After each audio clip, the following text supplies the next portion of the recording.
Kami mengkredit kendaraan, tapi setelah setengah bayar kami tahu kalau itu riba. Kami ingin melunasinya namun belum sanggup.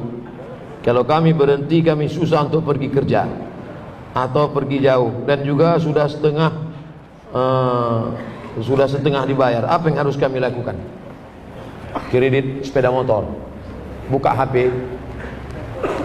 HP sudah, tulis di Google itu Somad Morocco, SOMADMOROCCO, sudah, spasi kredit, KREDIT, kredit, enter. Sudah terbuka? Nah, itu dia tulisannya. Itu dia, somadmorocco.blogspot.com. Tulisan ini sudah dibuat Abdul Somad 25 Agustus 2010. Berarti tulisan ini sudah berapa tahun udah? 9 tahun. Kenapa tak kalian buka?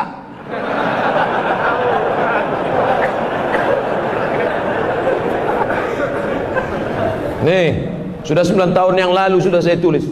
Ini 9 tahun yang lalu sudah saya tulis tentang kredit ini, bahwa kalau uang dengan barang boleh. Kredit motor itu uang dengan uang apa uang dengan barang? Uang dengan barang boleh. Ini uang, ini barang boleh. Yang tak boleh itu uang dengan uang. Baca.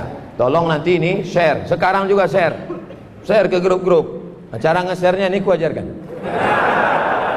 Dah, yang di atas itu kan ada titik 3, paku 3 itu. Nah, share, masukkan ke grup-grup. Masukkan ke grup. Nah, itulah enaknya kalian ngaji kalau sama ustaz cerdas. Dah, nanti sampai pulang ke rumah di print. Nah, ini bisa di print. Nah, di atas tuh print. Nah, print. Tempelkan ke dinding masjid. Nah, cuma hindari jangan sampai bayarnya terlambat, nanti kena denda. Uang dengan barang tidak riba. Uang dengan uang baru riba. Emas dengan emas riba. Uang dengan uang riba, Pak Ustaz. Riba.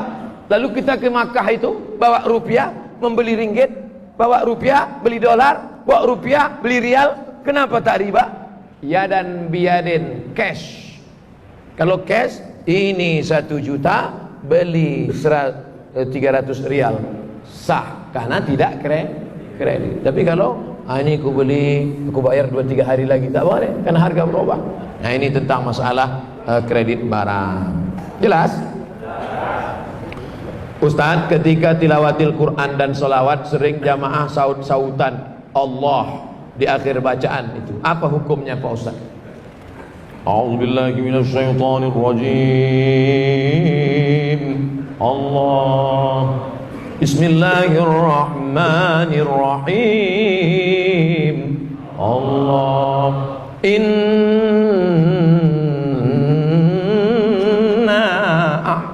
a'tainakal kautsar. Masya Allah. Masya Allah, aku sangka sudah dapat tadi. Itu adalah ungkapan kekaguman. Nah, itu diisi duit. Yang kalian pura-pura tak nampak. Itu adalah ungkapan kekaguman. Sama kita macam menonton bola, terus menengok Messi main, wow. Terus menengok McLaren, amazing. Nah, kan tak mungkin kita dengar orang baca Quran, A'udzubillahi minasyaitonirrajim, amazing. Sesuaikanlah Allah, Masya Allah, Tabarakallah. Coba tengok kalau Syekh Nu'ainak mengaji, Taib. Taib artinya bagus. Bukan Taib artinya tak pulang-pulang. Itu adalah ekspresi kekaguman. Dalam sholat fardu yang baca amin setelah surat Al-Fatihah, baca amin terlebih dulu imam, baru makmum, atau berbaringan Pak Ustaz? Idza ammanal imamu fa'aminu. Siapa dulu? Idza ammanal imamu fa'aminu. Kalau imam mau mengucapkan amin, baru kau ikut. Ghairil maghdubi alaihim waladdallin.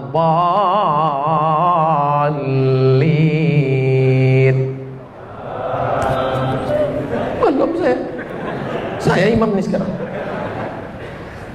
Kita ulang lagi. Ghairil maghdubi alaihim waladdallin. Udah terdengar bunyi imam tuh baru. Ini banyak ini imam makmum sekarang main salib aja. Ghairil maghdubi alaihim waladdallin. Bunyi hadisnya idza ammanal imam, kalau imam mengucapkan amin, fa aminu, maka makmum ikut. Kuat-kuat bacanya. Karena setan paling takut, paling benci, orang kafir paling takut, paling benci mendengar amin. Amin. Kabulkan ya Allah. Buati amin. Ini banyak orang. Amin. Kok kenapa takut? Alah, kalian aja lah, aku malas. Mana bisa gitu? Ikutlah kita. Ghairil maghdubi alaihim waladdallin. Amin. Ada pula satu makmum, ghairil maghdubi alaihim waladdallin. Bapak. Kok kau bilang bapak tadi? Rupanya dia masuk Islam, baru mu'alaf, nama mertuanya Amin. Segan dia nyebut Amin, bilang bapak.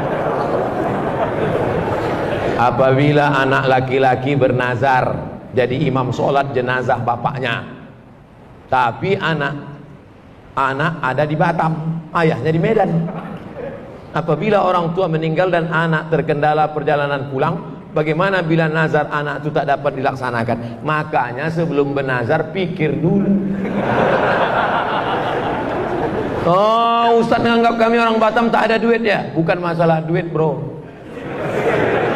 Saya tak jadi ke Anambas itu apakah karena duit? Kenapa? Asap. Iya, kalau bapak mau meninggal bulan April. Kalau bulan-bulan jerebu nih, bulan-bulan asap ini, nah, makanya aku pesankan sama kalian kalau mau meninggal jangan musim asap. Tanya dulu sama orang yang bakar tuh, kapan kalian bakar? Oleh sebab itu maka nazar ini pikirkan baik-baik. Kadang orang ini enak aja mengumbar janji sebelum berbuat. Ustadz, kalau lulus anak saya PNS nanti saya bernazar mau membuatkan suatu WC untuk Masjid Bukit Indah.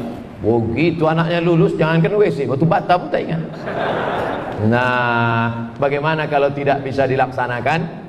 Fakafaratuhu it'amu 'asharati masakin. Cara menebus nazar sama macam menebus sumpah. 1. Kasih makan 10 fakir miskin, atau kiswatuhum 10 pakaian, au tahriru raqabah, membebaskan budak hamba sahaya. Ini cara Islam menghapuskan hamba sahaya.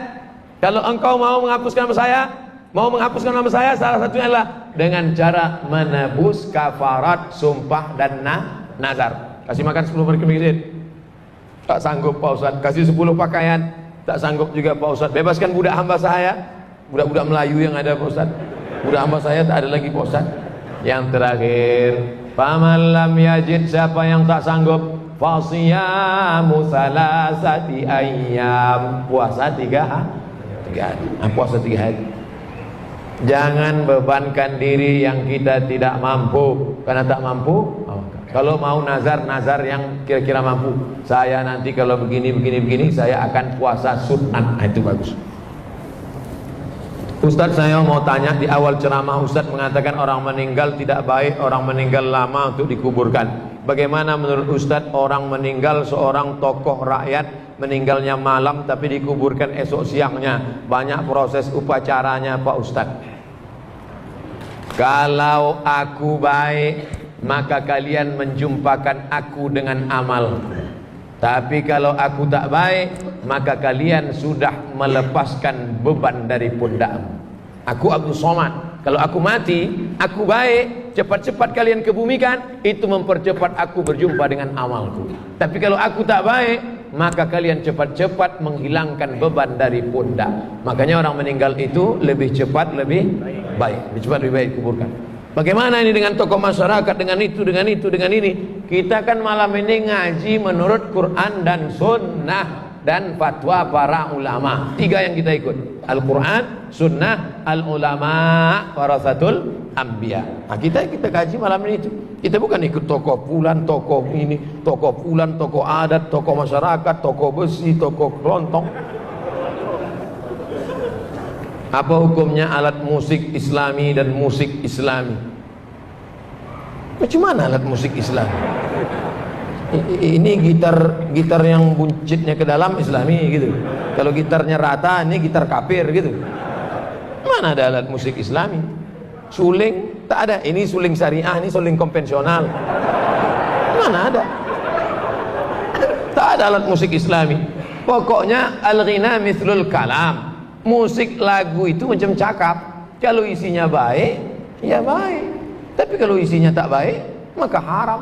Isinya baik. Rasul menyuruh kita menyantuni anak yatim. Bagus apa tak bagus? Bagus. Maka baik religi, mengingatkan pada mati.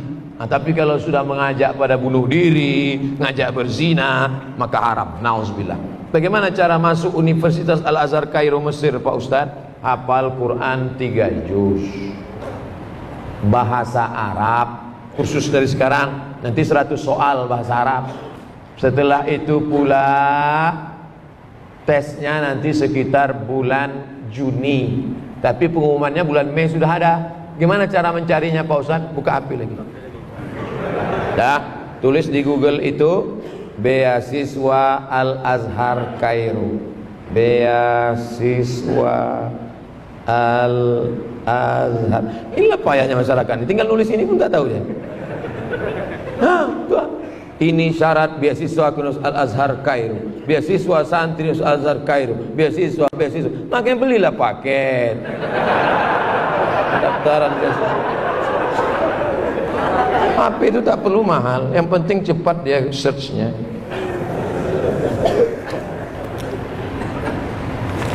Siapkan Quran 3 juz, bahasa Arab, udah itu ikuti tesnya, mudah-mudahan lulus. 100 ranking 1 sampai ranking 100 ditanggung beasiswa. Yang 101 sampai berikutnya biaya orang tua. Tapi nanti bapak hanya tahun pertama itu aja ngirim duit. Biaya hidup di Mesir murah, $100 itu udah makan enak. $100 di tempat kita 1.400.000, baru uang kosnya aja. Di Mesir $100 udah makan cukup semua. 1 tahun pertama itu aja. Tahun kedua berusaha nanti cari beasiswa, IP-nya bagus. Saya tak tamat pesantren, madrasah aliyah. Tapi belajar selesai, tamat LC, habis itu ke Maroko MA, habis itu pulang, habis itu udah tua pun kuliah lagi. Sekarang saya masih mahasiswa semester 6. Saya seorang bapak, 3 orang anak. Mohon doa buat keberkahan keluarga saya. Nanti di akhir majelis kita sama-sama berdoa. Apakah ada hadis atau ayat Quran yang melarang anak-anak ke masjid sholat? Karena setiap dengar azan, anak saya yang bungsu selalu nangis minta ikut ke masjid. Tapi karena kurang ramahnya petugas masjid, terpaksa saya batasin. Ada enggak anak masjid? Nabi lama sujud sampai makmum di belakang heran, ini wahyu kok turun pas sujud. Setelah Nabi bangkit, barulah sahabat di belakang tahu, rupanya cucunya naik ke atas. Itu menunjukkan bahwa membawa anak kecil boleh, tapi cucu Nabi, tak macam cucu kita. Cucu Nabi itu tengoklah patuh, baik. Cucu awak macam hantu. Makanya ulama membagi anak kecil itu menjadi 3 level. Anak kecil itu menjadi 3 level. Pertama namanya sobi. Apa namanya? Sobi. Di atas sobi itu namanya mumayyiz. Di atas mumayyiz itu namanya amrod. Sobi 5 tahun, 4 tahun ke bawah. Ini tak bisa. Karena dia tak bisa membedakan mana kawan, mana lawan, mana makanan, mana kotoran. Tak bisa. Inilah umur 5 tahun ke bawah ini. Kalau kita gini kan, kita pula diginikannya. Tak bisa. Dari umur 5 mumayyiz, umur 5 sampai agak-agak mau akil balik, 5 ke 10. Ini mumayyiz. Mumayyiz. Nah, nanti kalau ayah sholat diam ya nak ya, diam ya. Jangan nganggur. Itu bisa. Diam ya. Ini mumayyiz. Bajunya Abdul Somad pula. Ini mumayyiz. Yang mumayyiz ini bisa. Nanti kita letakkan dia, kalau anak di sudut sana ya, mumayyiz bisa. Yang amrod ini amrod artinya udah hampir tumbuh bulunya tapi masih halus, bulu janggutnya masih halus. Ini Anak-anak orang Arab itu tak macam kita. Orang kita kadang digosok pakai kemiri pun tak tumbuh-tumbuh. Dia dah hampir pertama akil balik. Adapun yang kecil tadi memang tidak. Karena itu nanti na'udzubillah. Kita letakkan dia di samping kita, dia pakai pampers, tiba-tiba dia buang air, itu putus sholat. Kalau kita letakkan di tepi sana, dikacaunya pula bapak tu sebelah. Bapak tu sholat, dia pegang-pegang yang jari kecil bapak tu. Bapak tu silap isi payah. Salah.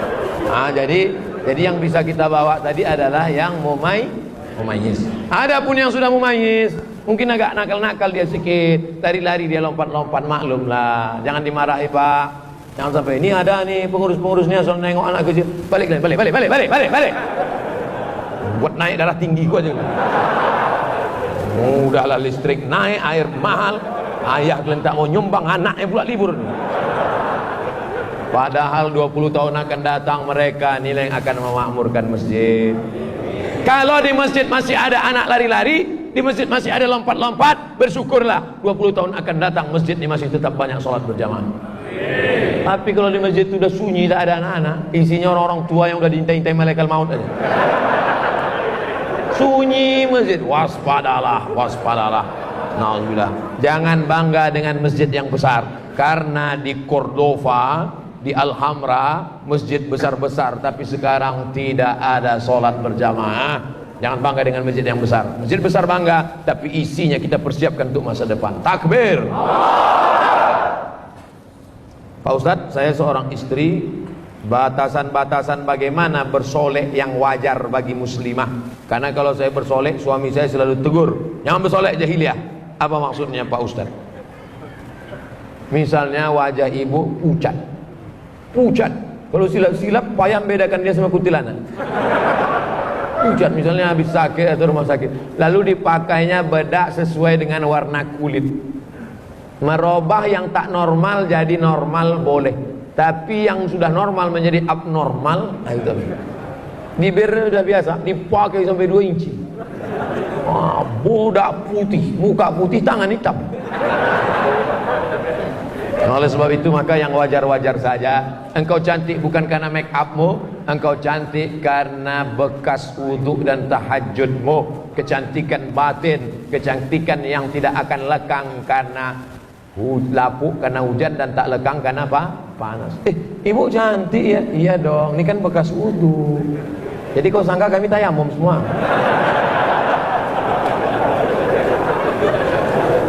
Jangan bersolek-solek jahiliyah, karena sebenarnya orang yang bersolek itu adalah dimainkan setan. Wala udillannahum, kusesatkan mereka, wala umanniyannahum, kubuat mereka berangan-angan, berhalusinasi, berimajinasi. Aku yang paling cantik, aku yang paling mancung, aku yang paling putih, aku yang paling, padahal orang nengok biasa aja.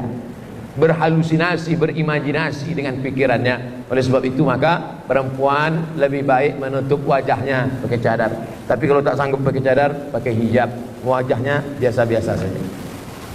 Bagaimana kalau saya selalu takut akan kematian? Takut karena amal ibadah belum banyak, takut anak-anak putus sekolah atau terlantar. Manusiawi. Takut mati karena amal belum banyak, maka perbanyak amal. Takut nanti kalau mati anak belum belajar agama, maka bawa anak masukkan pesantren. Positif. Tapi kalau takut sampai stres depresi, itu berarti diganggu jin. Alladzi waswisu fi. Kalau sudah kena itu obatnya adalah ruqyah. Ruqyah sendiri tak bisa Pak Ustaz. Tak bisa. Kadang kita pun diganggu setan tak kuat, minta ruqyah sama orang yang kuat, datang ke ruqyah syariah. Ustaz-ustaz kita yang imannya kuat, yang zahir batinnya kuat. Saya punya 3 orang anak perempuan, yang 2 orang sedang menuntut ilmu di pesantren setingkat SMA, hadiah berarti. Sebagai seorang ibu saya selalu menuruti kemauannya dengan laundrynya, jajannya dan keperluannya. Apakah saya melakukan hal itu benar? Karena menurut saya agar anak saya bisa fokus belajar. Tak ada gunanya ilmunya banyak, tak pandai mencuci baju. Tak ada gunanya bahasa Arabnya hebat, bahasa Inggrisnya berapi-api, hafalan Qurannya hebat, tapi mengangkat piring nasinya dari meja pun tak tahu. Ada tak orang model begini? Ada. Kami dulu di pesantren cuci sendiri, gosok. Tak disetrika Pak Ustaz? Enggak. Kotak kusut tak kami peras, cuci gantung. Jadi seimbang antara dia hidup intelektual dengan bagaimana berinteraksi sosial. Kalau semua dimanjakan, makannya catering, pakaiannya gosok, sampai mengangkatkan piring nasinya pun dia tak tahu, nanti dia mau jadi apa? Dari kecil terlonjak-lonjak, sudah besar terbawa-bawa, sudah tua terubah? Tidak. Oleh sebab itu kami pun dulu di pondok pesantren, tapi tetap pandai mencuci baju, tetap pandai memasak, tetap pandai melipat, tetap pandai menyetrika, sampai ke Mesir juga belanja. Jadi pendidikan baik, tapi pendidikan juga membentuk orang berakhlakul karimah menjadi mandiri, bukan dimanjakan. Sekarang banyak sekolah yang memfasilitasi segala sesuatu, akhirnya jadilah dia menjadi intelektual tapi tidak berakhlakul karimah dan selalu menggantungkan diri pada orang lain. Nauzubillah. Terinspirasi kisah Bilal bin Rabah yang sandalnya masuk surga karena tak pernah meninggalkan sholat wudhu. Saya juga membuat amalan, yaitu membaca surat Yasin selesai maghrib di rumah dan dimanapun. Alhamdulillah sudah hampir 1 tahun berjalan, tak pernah tinggal. Apa dan bagaimana keadaan tetap saya lakukan? Apakah saya salah membuat amalan seperti ini? Gimana salahnya? Membaca surat Yasin habis maghrib tadi. Man qara'a Yasin filailatin, siapa yang baca Yasin di suatu malam. Tak tengok malam apa? Malam Senin, malam Selasa, malam Rabu, malam Kamis, malam Jumat, malam Sabtu, malam Ahad, malam Senin, malam Selasa. Siapa yang baca Yasin pada suatu malam, asbaha maghfuran lah, subuh besok dia sudah diampunkan Allah. Kira-kira amalan ini ada nggak dalilnya? Saya ulang sekali lagi. Memang kalau terlalu aman dengar ceramah ini payah nangkap memang. Kita ulang sekali lagi, oke? Bisa agak konsen sedikit? Tarik nafas, hembuskan. Nah, pertanyaannya gini. Saya selalu membaca Yasin selesai maghrib di rumah dan dimanapun berada. Sudah 1 tahun tiap malam baca Yasin. Benarkah amalan saya? Kata dia. Sekarang saya jawab. Man qara'a Yasin filailatin, siapa yang baca Yasin pada suatu malam, asbaha maghfuran lah, besok subuh dosanya sudah diampunkan Allah. Apakah amalannya ini ada dalilnya? Bilanglah dari tadi. Amalanmu ada dalilnya. Mana dalilnya? Siapa yang baca Yasin pada suatu malam, baik itu setelah maghrib, setelah isya, tengah malam atau menjelang subuh, subuhnya sudah diampunkan Allah SWT. Hadisnya ini sahih apa tak sahih Pak Ustaz? Isnaduhu jayyid, sanadnya jayyid. Setahu kami hadis itu hasan. Di bawah hasan sahih, di bawah hadis sahih, di bawah sahih hasan, di bawah hasan dhaif, di bawah dhaif maudhu'. Isnaduhu jayyid, sanadnya jayyid. Jayyid ini apa? Antara hasan dan sahih. Di atas hasan, di bawah sahih. Namanya jayyid, bisa diamalkan. Yang ngomong gini siapa? Imam Abul Fida Ismail Ibnu Katsir dalam tafsir Al-Qur'anil Azim, dalam pembahasan muqaddimah surat Yasin. Baca tafsir Ibnu Katsir. Bapak Ibu yang punya duit, pergi ke toko buku, beli tafsir Ibnu Katsir. Yang sudah beli, alhamdulillah. Nanti anak kita sudah mati, dibukanya lemari, ditengoknya, alhamdulillah ada tafsir Ibnu Katsir, walaupun masih bungkus plastik. Itulah amal kita malam ini, alhamdulillah. Teringat saya jadi disebar kotak sedekah untuk ini. Udah. Oh, rupanya jamaah di Masjid Bukit Indah Sukajadi tidak bersedekah melalui kotak, tapi langsung transfer banking. Wow. Memang generasi milenial ini luar biasa. Assalamualaikum Pak Ketua. Waalaikumsalam. Saya kemarin nggak ngisi, nggak apa-apa, langsung transfer banking. Laporannya sudah berapa? 20.000. Rupanya 20.000 dolar Singapura. Ya Allah, tabarakallah. Ada bendera Singapura berkibar. Saudara yang dimuliakan Allah SWT, mudah-mudahan amal kita malam ini diterima Allah SWT. Ala hadhihi niyah wa kulli niyatin shalihah, untuk niat yang baik. Mudah-mudahan yang sudah bersedekah diberikan Allah balasan. Mudah-mudahan yang sakit diberikan Allah kesembuhan. Mudah-mudahan yang ujian diberikan Allah kelulusan. Dan yang terpenting kita istiqomah mati dalam husnul khatimah. Ala hadhihi niyyah wa kulli niyatin salihah. Al-Fatihah. أعوذ بالله من الشيطان الرجيم بسم الله الرحمن الرحيم الحمد لله رب العالمين الرحمن الرحيم مالك يوم الدين إياك نعبد وإياك نستعين اهدنا الصراط المستقيم صراط الذين أنعمت عليهم غير المغضوب عليهم ولا الضالين آمين. Allahumma salli ala Sayyidina Muhammad wa ala ali Sayyidina Muhammad.